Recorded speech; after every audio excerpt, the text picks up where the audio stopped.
Good afternoon or good morning. Thank you for being here today with us to discuss the application modality that is called Tailored to the National Strategic Plan. My name is Gosia Matysek, and I'm a specialist working in Access to Funding Department at the Global Fund. And I will be sharing this presentation with my colleague Anindita, who will take over after a few slides. So today's session is part of a series of trainings we are offering to the applicants, and it's aimed for countries which might apply for funding using the Tailored for National Strategic Plan application approach.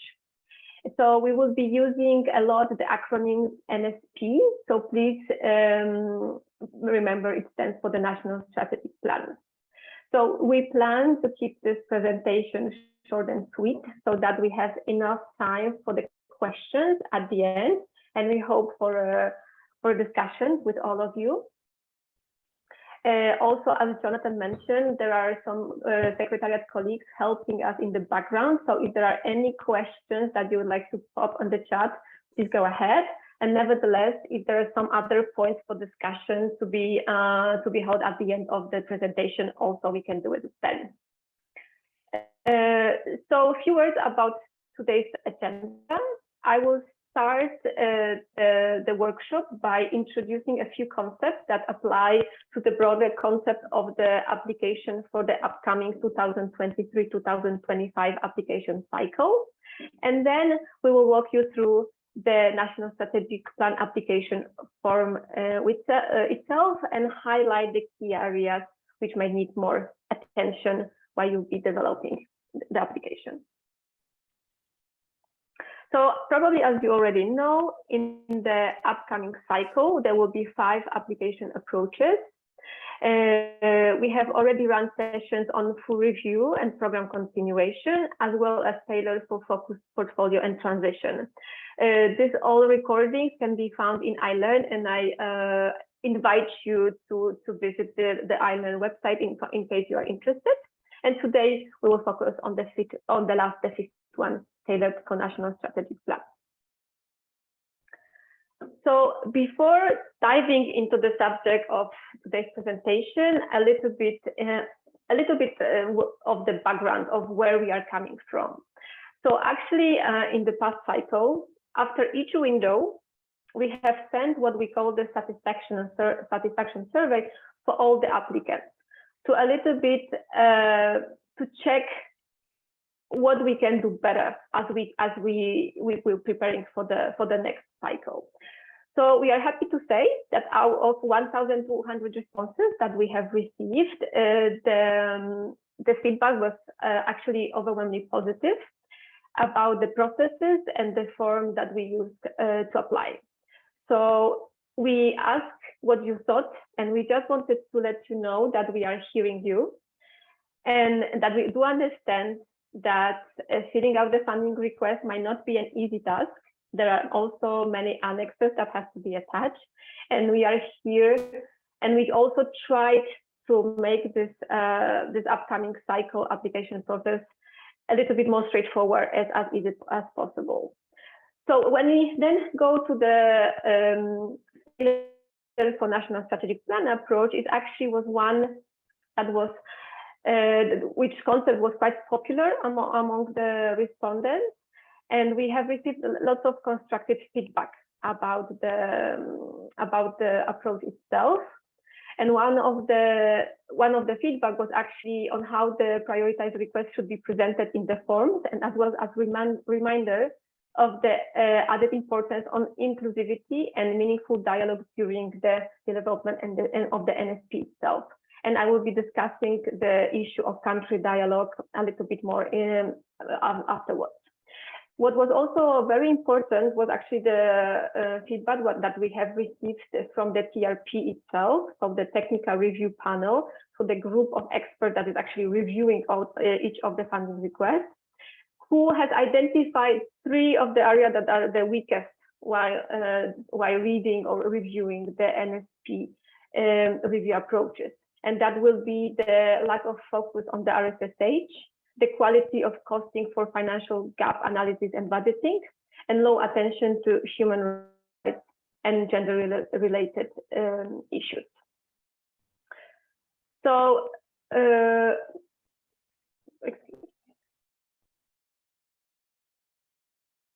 so we've done our best to simplify the form, but while we focus on addressing your feedback, we also have the Global Fund new strategy that has to be taken into account while developing this new funding request. And as you know, the strategy is very ambitious, and there is a clear focus and attention needed across the Global Fund portfolio, meaning that we were a bit constrained in just how far we could take streamlining and the simplification process itself. But hopefully, you can see the result of some of the feedback in the application. So, and talking about the strategy, I'm sure you have seen this graphic this graphic representation of the Global Fund strategy many times. But what we would like to introduce here is next to the elements of the strategy, there are some icons that we find very useful and that will be shown to you throughout the presentation to show you on how much the form itself represents what is included in the Global Fund strategy. And well, the strategy isn't the point of the session, so I will be not going more into the details, but I will strongly invite you to watch a roundtable that was held that is called Achieving Global Goals Together. That in this presentation you can find actually find the link to it, and that was discussed by the Global Fund management team and also some of the representatives of the strategic committee. So I strongly invite you to get deeper about the Global Fund strategy throughout this presentation. Okay, so let's as we start with the clarification, what actually the Tailored for National Strategic Plan application is. So please bear in mind that, of course, all the Global Fund funding requests are considered and are expected to be based on the National Strategic Plan or other nationally approved strategies, roadmaps, or guidelines. So this helps to ensure that the intervention financed by the Global Fund are aligned with the broader health system in which the interventions are made. However, in some specific cases of some specific countries, they may be invited by the Global Fund to use the Tailored for the National Strategic Plan application approach. The application form for this streamlined approach allows the country to directly refer to the national strategic plans or other relevant documents without repeating the information that is actually gathered somewhere else. The details of the form will be explained to you by Anivita. But what I wanted to also add at this point, and maybe so that you understand a broader context, throughout this presentation, we will be referring to national strategic plans. However, what we actually understand is not only the NSP itself, but as mentioned, all the other normative guidance, the disease strategies that can be available at the country level and can be actually respond to some of the questions that are asked in the application form. So knowing that there is a streamlined Tailored for National Strategic Plans application, you can ask a question. So actually, how the countries are selected for this approach. So here in this slide, you can actually see the set of criteria that the Global Fund is using to define the countries that are invited to this modality. And this invitation is embedded in the allocation letter that will be sent hopefully by the end of December to each of the countries. So you can see that some of the criteria that we take into consideration is the program risk level, the performance of the grants, and as well as the national program, the human rights and gender consideration, how in depth they are embedded in the national strategies and policies, the actual interest of the CTM and the country itself in using this application modality, the national planning of the update of the development of the NSP itself. So you very well know that the NSP has its cycle. So we also take into consideration where are they in this cycle.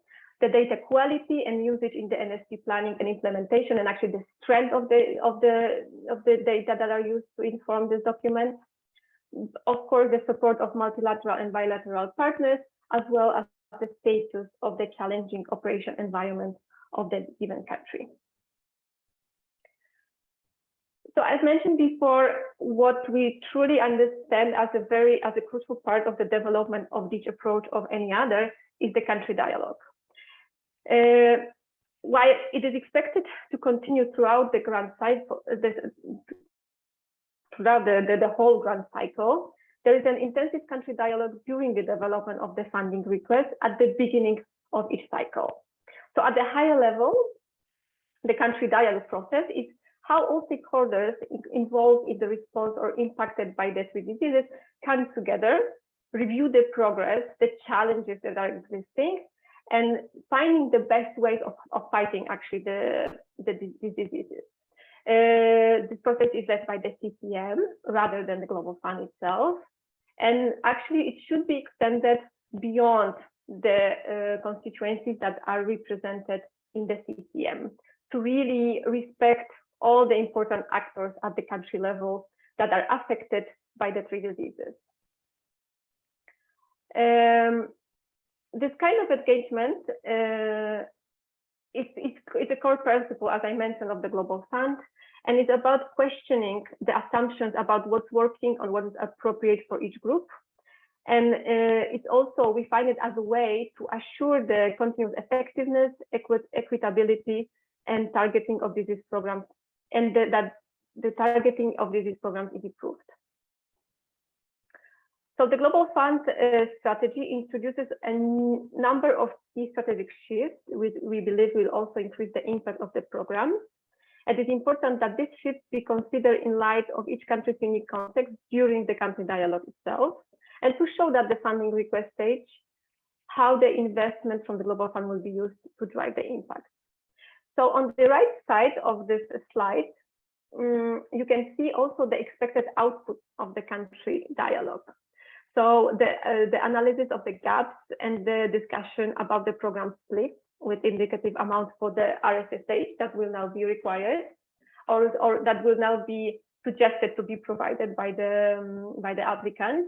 Please also note that while the program split review decision or the request is driven by the CCM itself, it actually should be an outcome of the country dialogue of what the CCM will be requesting. Then the other expected output is the alignment of the programmatic gaps and the prioritization for the funding request. Then the gathering the documentation for the eligibility requirements 1 and 2, the one that discusses the transparent and all-inclusive country dialogue, and the second one about the transparent selection of the PRs, and the last one, complete funding request form and annexes. So some of these annexes that I will be discussing, we actually recommend to be partially or fully completed early on, as they help to ensure that the dialogue discussions are evidence-based. We actually discussed which annexes should be fit into the country dialogue during our recent training called Country Dialogue Expectations, that you can also find on the iLearn website, and I invite you to review this.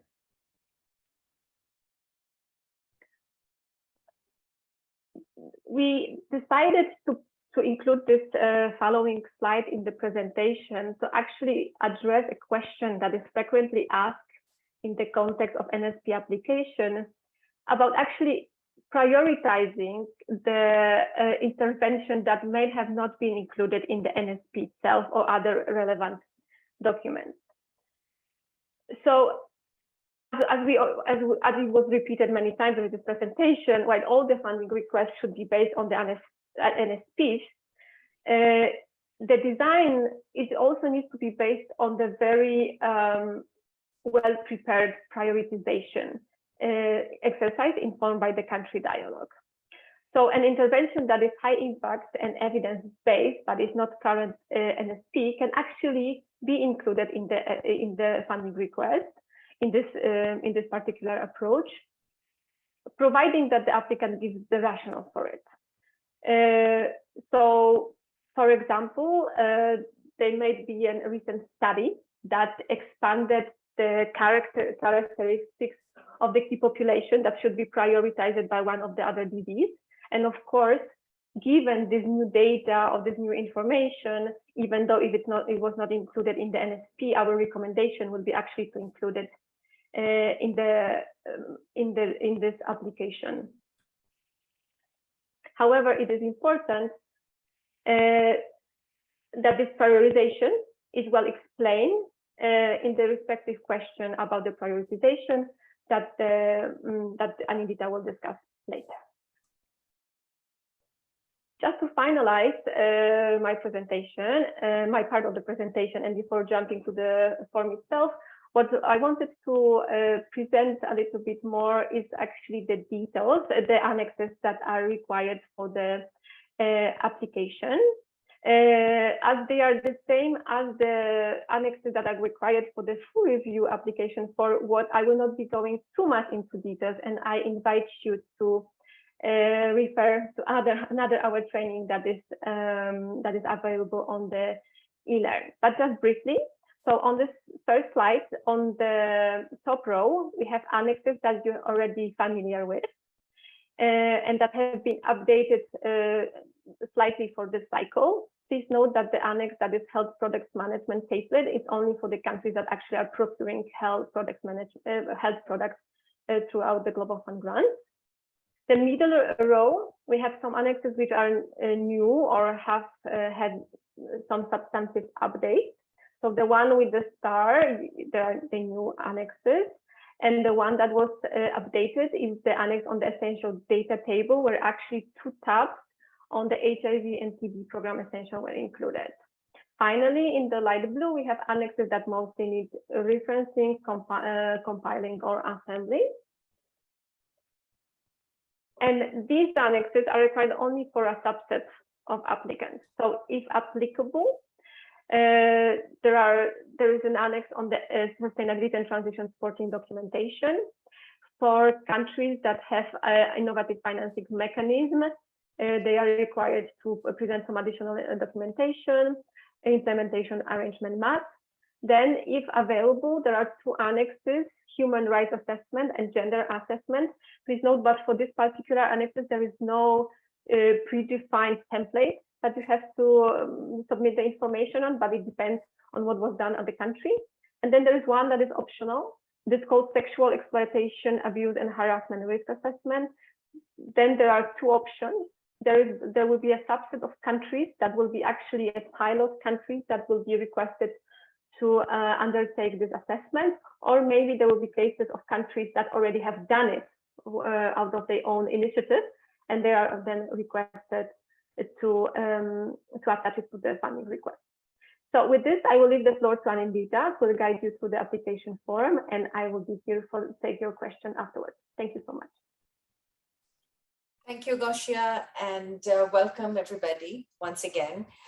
I'll walk you through the application form and how to fill it in and what information we are looking forward to and what information should be included. As mentioned earlier, we tend to use a lot of acronyms. If you have any questions, please put it in the chat room, and we have colleagues stand by to answer your questions. So my name is Anindita Roy. I have been working at the Global Fund for 14 years. Before joining the Access to Funding, I was working in Grant Management Division. So before we get into the details, I'd like to start with the instructions and emphasize that these instructions are essential to fill out the forms correctly. As you can see on the slide, that the questions are quite simple. However, to answer it, each of the question elements, which you can see it in the red box, need to be responded to. So unless each of requested elements is addressed, the answer to the question will not be complete. So the next one, please, Gosia. Yeah, thank you. So here, once again, all the relevant elements need to be answered to complete the question. And each element has different details, which should be considered or spoken to when addressing the question element. I would like to request you to pay particular attention to what is being requested in the details. When you see the words like describe or indicate, in this section, the countries or applicants need to include or refer to the information.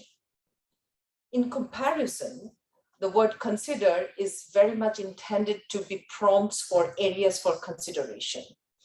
And in this session, we will be discussing mostly about the question themselves, only referring to the elements or details when there are areas we want you to look out for. We encourage you to look early at the instructions to make sure you really understand what is being asked. I'll share the next one, please. So this slide is showing the thematic areas and also the cross-cutting areas such as human rights and gender, which are required for all funding request forms. These are also required for the tailored NSP approach. But the difference here is, for this particular approach, the narrative is not requested for many of the content areas that is needed for the full review application. Instead, the countries can check boxes and indicate the NSP page numbers, national strategic plans, or equivalent national documents, the page numbers of those documents. And these areas you can see are mentioned in the bold, for example, country context, strategic alignment and implementation arrangement, equity, human rights and gender, and the opportunity for integration. It saves a lot of time for applicants. It's just a quick reference to the national strategic plan instead of writing a whole new narrative in the application form. Again, applicants are asked to describe in the narrative only when these areas are not included in the NSP. Then you can include the narratives. The next one, please, Ashia. So this table is at the level of modules and intervention. What does this mean? This means that all specific type of intervention should be shown together. For example, the intervention might be condom lubricant programming. The countries might have this intervention for transgender people, for sex workers, for men who have sex with men, or for people who use drugs. All of this should be shown together at the intervention level. So this might look a bit different to you, how the information is presented in the performance framework, where modules and interventions are by population. In the form, presenting this information in this way together at the intervention level is it is helpful for the TRP review. And here we'd like to mention that the TRP, the technical review panel, is in the process of developing an example of full review funding request. This can be helpful in showing how the requested information in each column can be shared at the intervention level. Although the full review requires detailed information and more information than requested for this particular application approach, but you might find that example helpful to response here. Also, we'd like to request you to pay attention to the allocation letter as well. The letters are country specific and might include information or requirements that needs to be addressed in the funding request. The next one, please. So Payment for result, many countries are now using. So this modality is a modality in which the Global Fund makes payments based on the verified results achieved. So this approach allows flexible use of grant funds within a pre-agreed parameters, and it is not based on the monitoring and managing inputs. When countries would like to opt for payment for result, and when responding to this question, countries should only consider payment for results at the program level. If countries are not using the modality, please delete this table and respond not applicable or no payment for result modalities are used. I'll share the next one.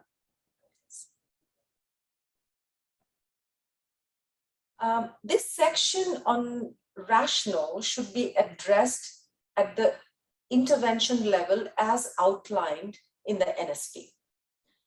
It should focus on key programmatic gaps, the methodology used for the process of prioritization, and how prioritization accounts for domestic and other resources.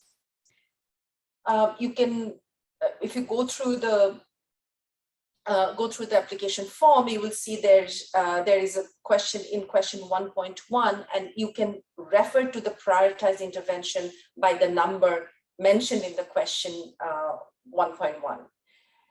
In case other documents such as analysis or prioritization exercise, etc., are used to respond to the question, those documents should be attached with the funding request for TRP reference. As Gautier mentioned, that country dialogue is also very important. The country dialogue is an input, can be an input to the prioritization. If the rationale for prioritization is the same as in the NSP, please mention it. However, referencing to the country dialogue is also important. I'll share the next one, please.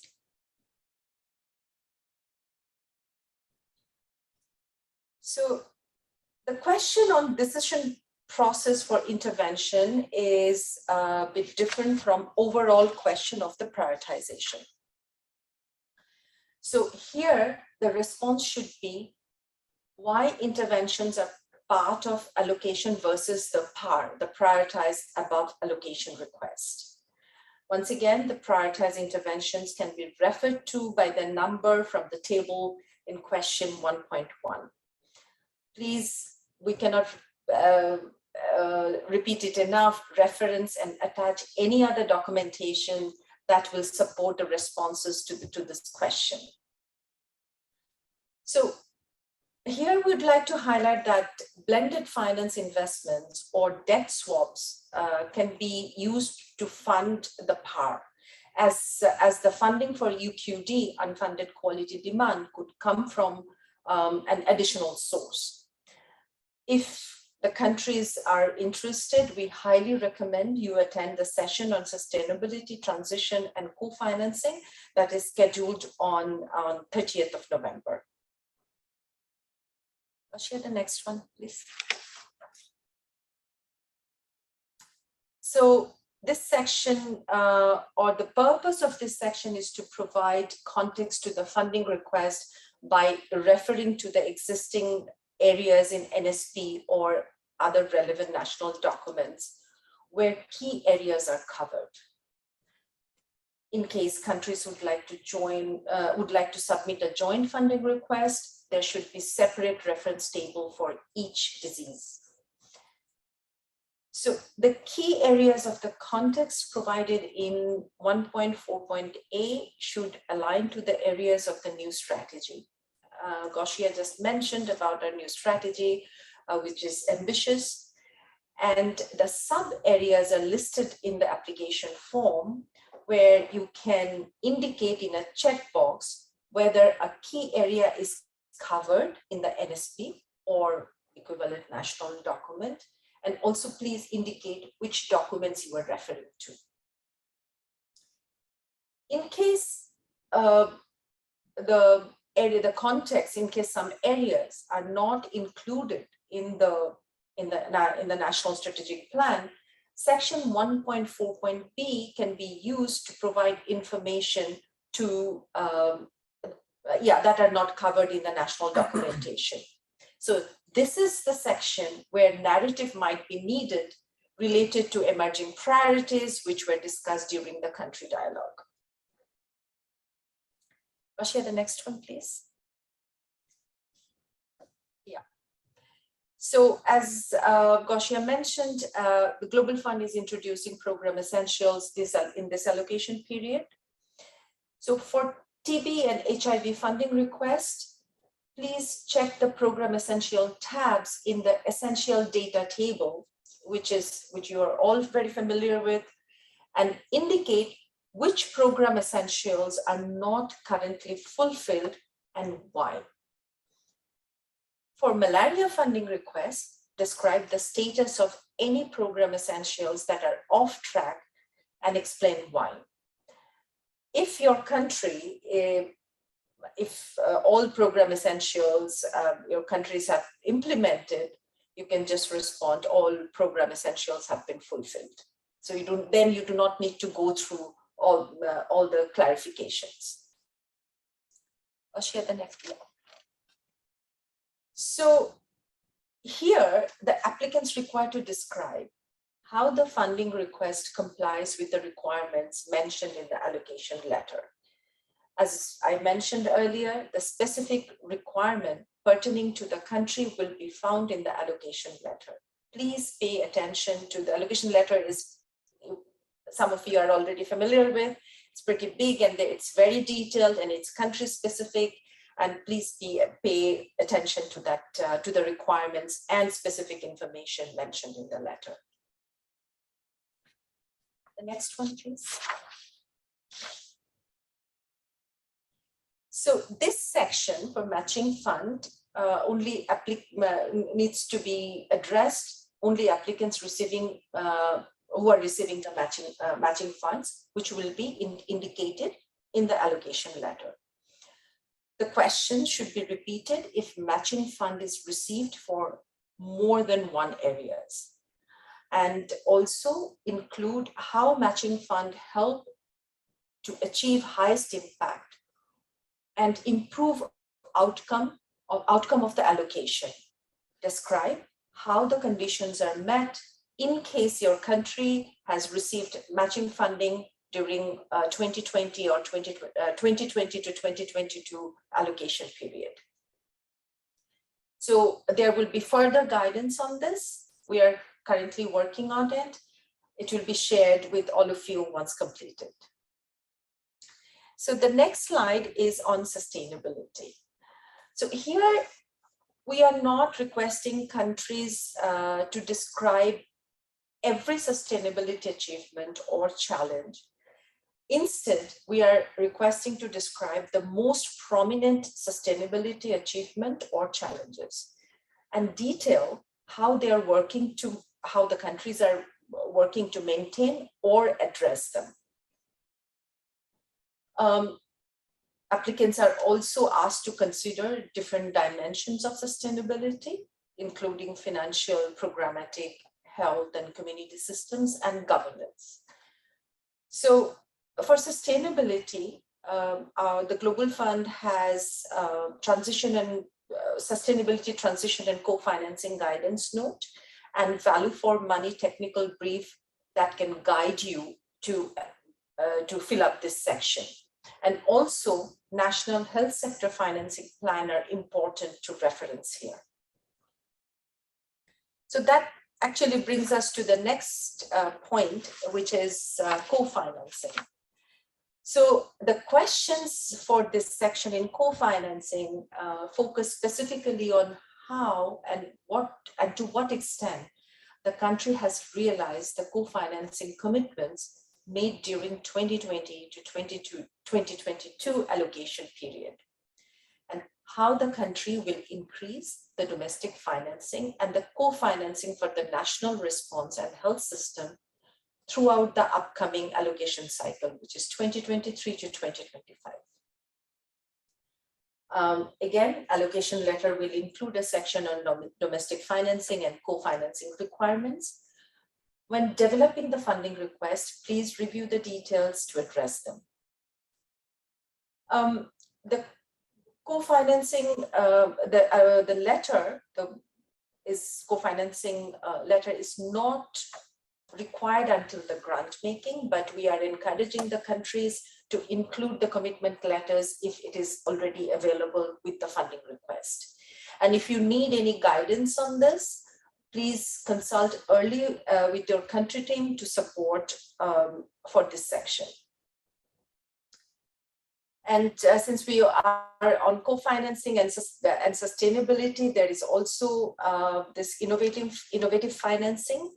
And this section, the countries are requested to fill in only if it is relevant. The innovative financing approaches include debt to health or joint investment by development partners. So the Global Fund Health Financing Department is building a new operational policy note on blended finance. So in case any of you or the countries are have any specific question on this, that OPN can be very helpful. And if you think an innovative finance modality might be appropriate for your country, please consult early enough with your country team. And again, we highly recommend the session on sustainability transition and co-financing scheduled on 30th of November, which will also include a focus on innovative financing. So I'm almost at the end of my presentation. So the last slide is on the risk and mitigation. So the approach towards risk question is quite a bit different in this cycle. In the box, you can see that there are top 3 risk areas. And these areas will be evaluated in this section, in this question. So why we have changed this section? So what we have noted that the responses we received in the last allocation cycle were often either a long list of risks or not prioritized or too limited in scope. And these questions that are mentioned in the box will be helpful in prioritizing. Here, suggestion, just ideas to focus on. Number 1, the key risk areas that need to be addressed during the program design. Meaning that the only way to mitigate these risks is to change key program design elements. So they need to be considered early enough. And number 2, among those risk areas, focusing on the risk on those which aren't addressed in any other questions in the form. So our suggestion is for each area, focus on top 3 risks during the funding request development. So that doesn't mean that other risks cannot be identified. It should, but it can be discussed during the grant making period. So that was my last slide. As Gausia mentioned, we are trying to keep it short and sweet. And this one, you can see, most of you have seen the dates already. So the first window, the submission date is on 20th March, and 29th May is the second window scheduled, and the 21st August is the submission date for window 3. So here I'd like to stop, and if you have any questions, my colleagues and I are happy to answer them. Thank you once again for joining.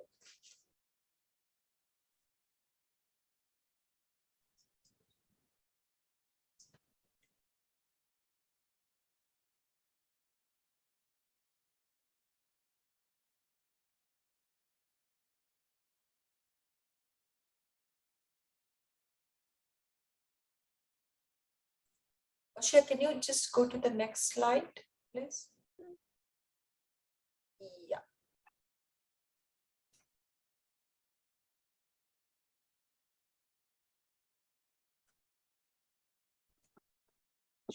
annexes.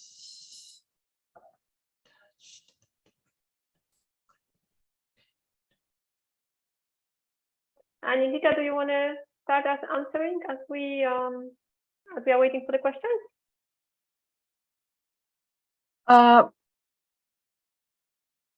Okay, can you hear me? Yes, we can. Yeah. Hear you. Okay, will there be catalytic funding? So the question, should annexes be attached? They don't relate to the content of the funding request. For tailored NSP approach, we would like to request you to attach the documents that you are referring to, and sometimes the annexes here means the annexes that we are requesting for that don't relate to the. I think the required annexes should be attached with the funding request. No. Maybe I can help.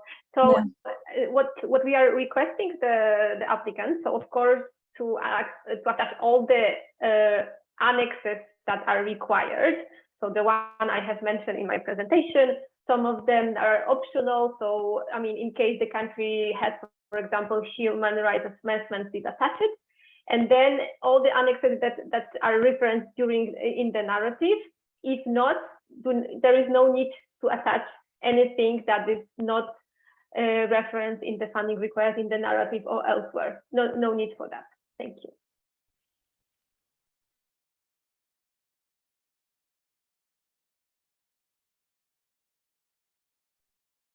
About the question on the catalytic funds, maybe I will ask if Lindsay is with us. Maybe she can share some more light on that, on the second question.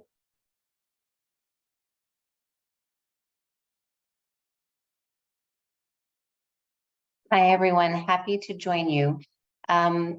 Indeed, the Global Fund anticipates that there will be funding designated for catalytic investments in the 2023 to 2025 period. But the amount and the priorities have not yet been confirmed. That will be deliberated by the board at their meeting next week. And we anticipate that there will be a decision by the end of next week after the board also makes the determination on the sources of funds available for the allocation period 2023 to 25.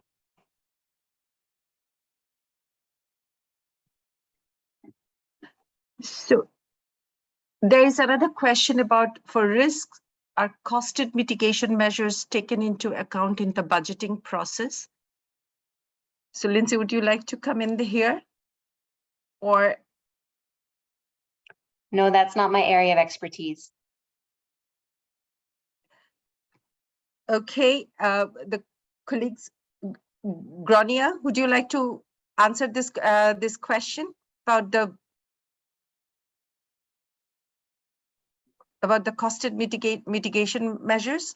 Again, I think this is probably not something that I can answer. I don't know if we've got anyone from Health Finance on the call.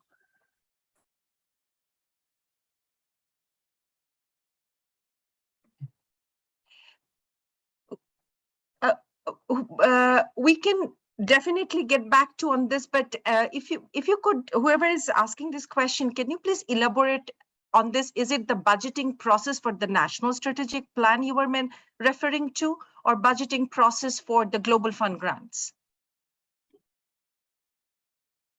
Can I also just flag while we're waiting for that we're not hearing the interpretation in French. So if I could kindly ask our interpreters in the French box if they could agree which interpreter is currently meant to be interpreting, and making sure that's happening, because the person who asked this question asked it in French in the chat.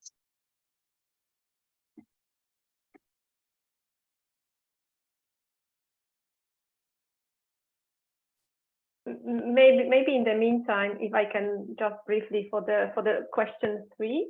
So if I understand correctly, the question is how much of the grant budget can be actually designated for the mitigation measures for the identified risk. If I understand correctly, this is the person that asked the question has different interpretation. Please correct me if I'm wrong, but I think that the easy answer is it depends really on your prioritization exercise. So depending what is the priority in your funding request, and then if these mitigation measures fit into them or not. I think this will be the guide to respond to the question. But of course, Anindita, I'm sure you will be able to get some more broader response to this. Thank you, Gosia. I also noticed in the chat that there was a question about the section 1.8D on innovative financing. And I think the question is asking, is this a mandatory section or is this country context specific? And the answer to the question is that this section only needs to be completed if there are innovative financing plans for the upcoming allocation period. So if there is a concrete anticipation that there will be a joint investment with a development bank, or if there's a plan to operationalize a debt to health program, those would be examples where this type of financing should be described, but it's not a requirement that every applicant uses this section if there are not innovative financing plans in place.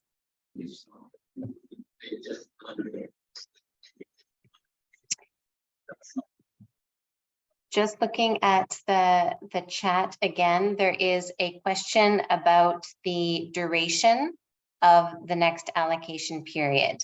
So the acronym NFM stands for New Funding Model. And in fact, it's no longer new, but it's often an acronym that is used by stakeholders in the Global Fund and our partner stakeholders in country and in technical partners to be able to make a distinction between the different allocation periods. We refer to the time period that is a 3-year time period when applicants are able to apply for and get confirmation of, get their funding approved. And that 3-year period of approval for the funding is the same for all countries, but the grant timings are country specific.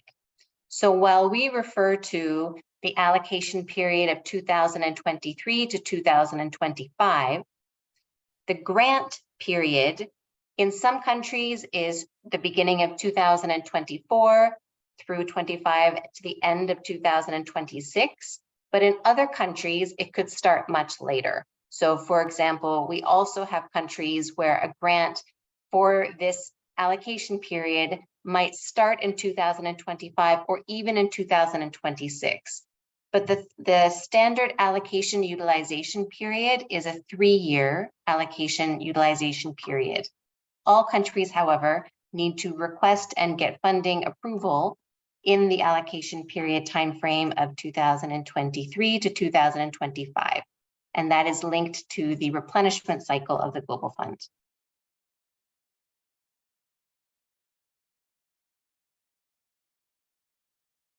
There is a question about, we plan to submit in window 1, which is in March.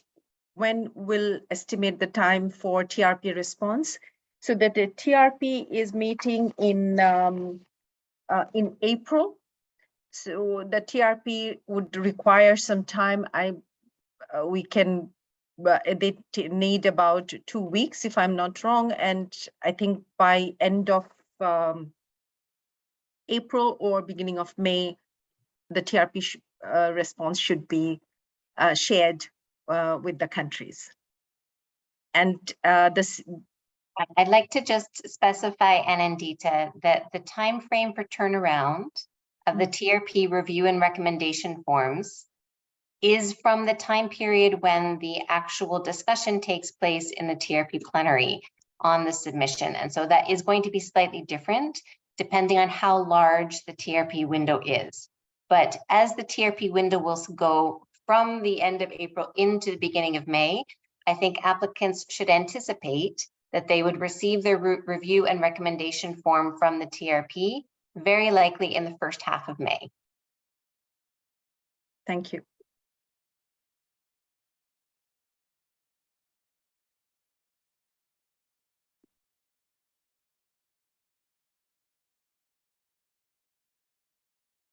Have we answered all the questions in the chat? If you've asked a question and we haven't seen it, please feel free to type it in again. While we are waiting for the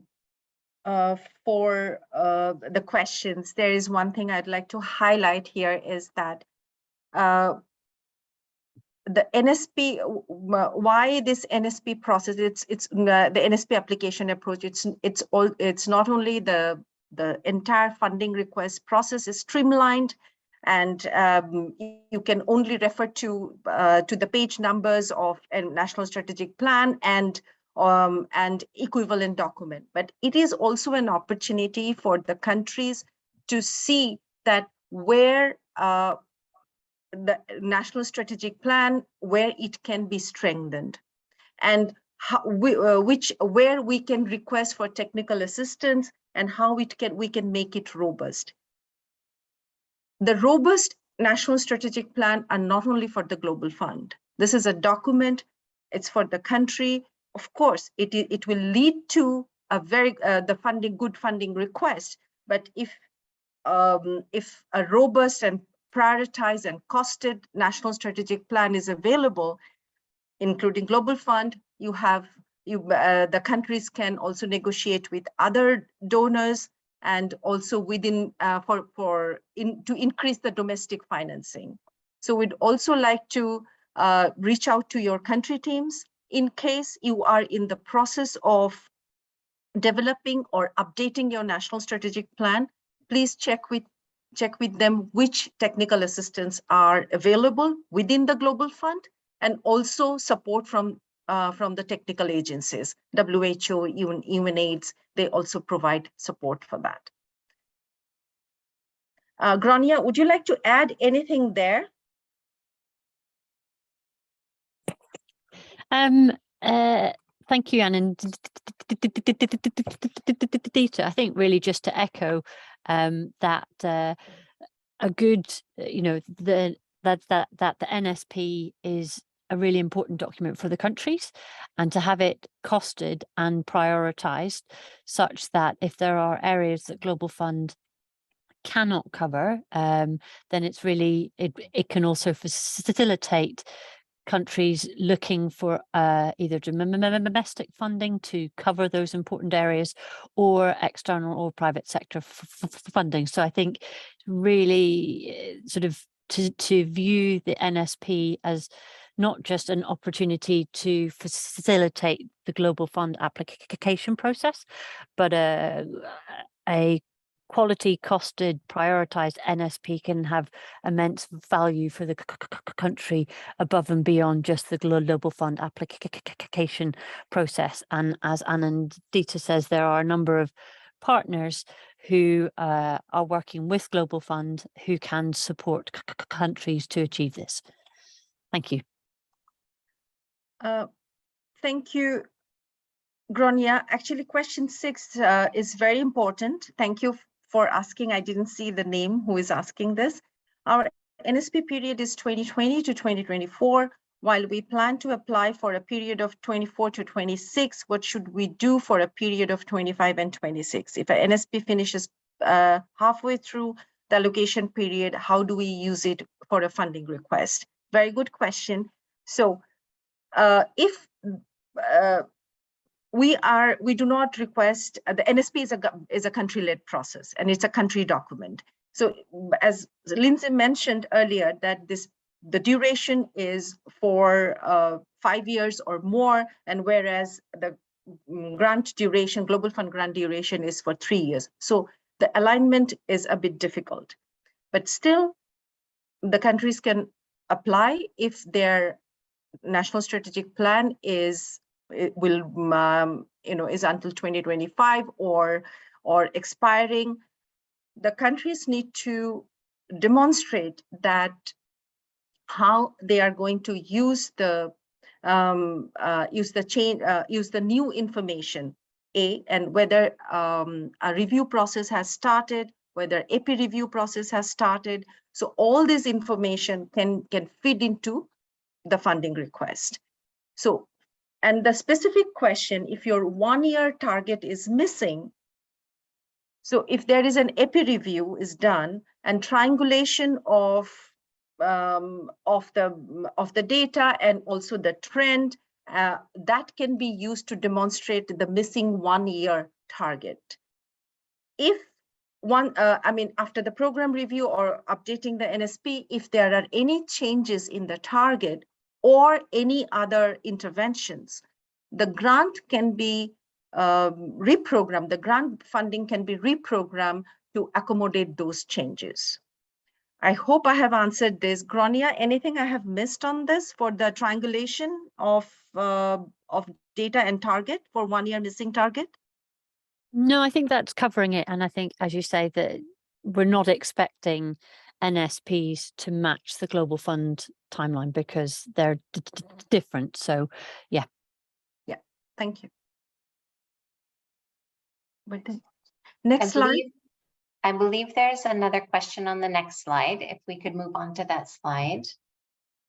Related to the COVID-19 response mechanism funding and how we envision the future of that. And the answer to that question is we don't know yet.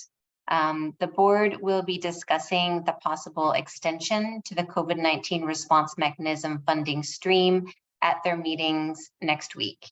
And following those deliberations, the board will make a decision on whether or not we will have an extension or not.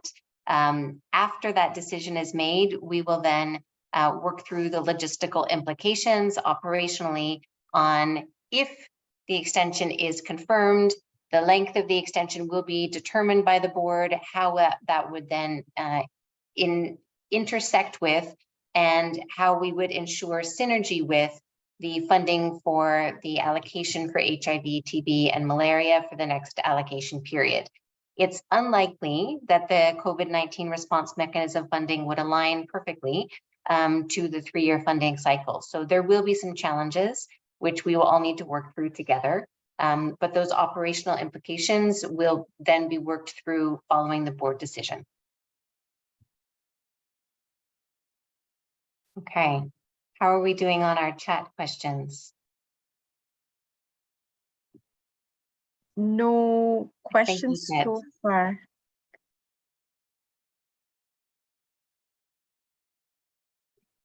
Are there any other final questions that any participant wants to add to the chat? So there is a question about the allocation letter. And the answer to that question is we hope that the allocation letters will be able to be sent out in December. There are a lot of variables that make that very challenging for this allocation period. Specifically, the pledges from some of the key donors have not yet been confirmed. And as a result of that, we now are waiting still for the board's deliberations next week on the final sources of funds for the allocation period of 2023 to 25. And that will then be cascaded into decisions on the funding available for country allocations and any funding available for catalytic funding. So as I said, that will be confirmed by the board next week, and only following that will we be able to work through the allocation methodology and be able to complete that and then construct the customized allocation letters for each portfolio. So while we still anticipate that we'll be able to do this over the month of December, we will not be able to have allocation letters out the middle of the month as we have in previous allocation periods. Very likely it would be towards the end of December that the allocation letters would be able to be sent out. And of course, there is a small chance that with additional variables that may have a further delay, but as of yet, that's not our plan. Our plan is to still get these prepared and sent out in December.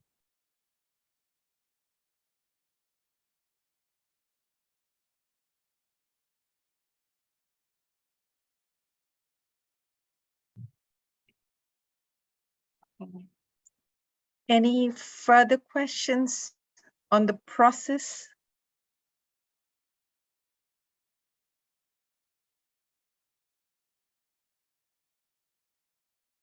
I think we're done with the questions in the chat. Thank you to the participants who expressed their questions, and hopefully you've been able to understand our responses in your different languages. Good. Thank you for the confirmation that it's been well understood. And we are partnering with you as we look towards this next allocation period to make sure that we will together figure out the best way of working with the funding that is available to maximize the potential for impact and address the Global Fund's mission. Thank you for your time, and thank you to our presenters, Anindita and Gosha. Thank you Any so much for final your time. comments? Maybe just one to add. If there are any pending questions after this presentation, please feel free to reach out to us, the Access to Funding, or your country team. Thank you so much for your time. Thank you, everybody. And we would also like to request you to register for the other webinars there, which you might find helpful to prepare the funding request. Thank you once again, and we remain available.